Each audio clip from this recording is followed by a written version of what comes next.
And now, live from Laurel, Maryland, USA, sister city to Hampton, Baltimore, Maryland, it's snack time. That's right, sister city to Hamden and Balmer. John Waters has done it yet again with Pecker, his new movie Pecker. Brilliant! Brilliant! Incredible, beautiful, lovely. In this age of independent movies where they're in style, where we've got Fargo and Day Trippers and all sorts of movies that, let's face it, they're fine. We have to go back to our roots, people. And he who created the independent film as a true art form was John Waters. And now he's done it again in an era where it's being done to death. And yet, again, we know why he's the king, because he teaches us why he is the king of sleaze, the something of Pope, the Pope of trash, the sleaze master himself, John Waters. With Pecker, and you may have seen his other films, Hairspray, Serial Mom, Polyester, Pink Flamingos. With Pecker, they all take place in Balmer, Maryland, and Balmer, Maryland, home of the white trash of the beehive hairdo, trashy bars. There's an accent. Everyone says "hun." And John Waters always makes movies there because it is so rich in atmosphere. And with Pecker, he teaches us some new phrases as well.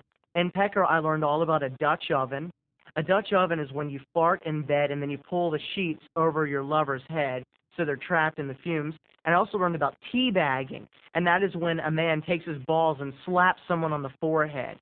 But the movie's so much more than that. There's so much more than teabagging Dutch ovens. The movie is about character and heart. Let me tell you about some of the characters in the world, the deep, dark world of Pecker.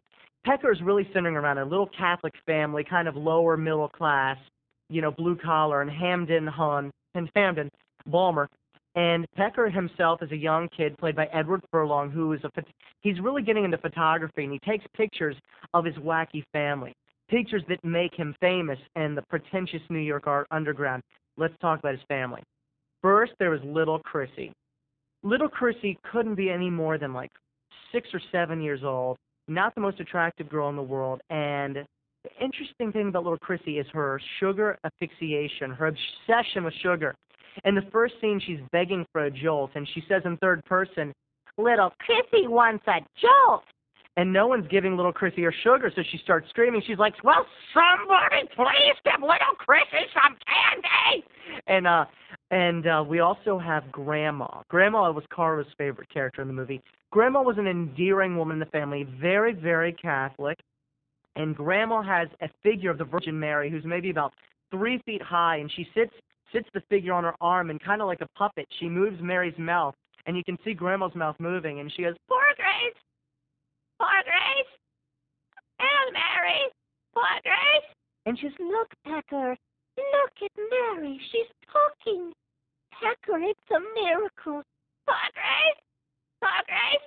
And after Grandma, we also have the other sister, Pecker's older sister, Tina, a white trash, sweet on the inside, but white trash, big hair on the outside, girl who is the manager of the gay bar down the street called the Fudge Factory. Now, Tina stands between all the male strippers who sometimes teabag their customers, and wearing her tight clothes, she holds her microphone and introduces the dancers, and she chews gum, and she's brilliant. And she's played by none other than a girl from the movie Goonies, and I'm trying to remember her name. Goonies. Oh, and then we have Christina Ricci. Ladies and gentlemen, Christina Ricci right now is the queen of the independent film.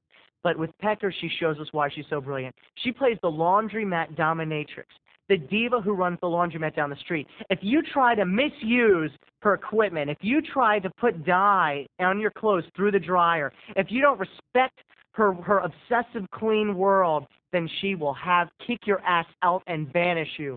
Christina Ricci does more with her 2 eyes than most actresses, including Miss Stuffy Meryl Streep, does with their entire bodies. Ladies and gentlemen, Christina Ricci is the true dominatrix of the laundromat in Pecker, and shows us why she's the queen of the B-movie, even beating out the beloved Parker Posey. There are thousands of reasons to love John Waters, and there's many reasons to love Pecker. There's also go out and rent Polyester, rent Pink Flamingos, rent Hairspray, Serial Mom. Please delve into the world of John Waters. Delve. Cut. Oh,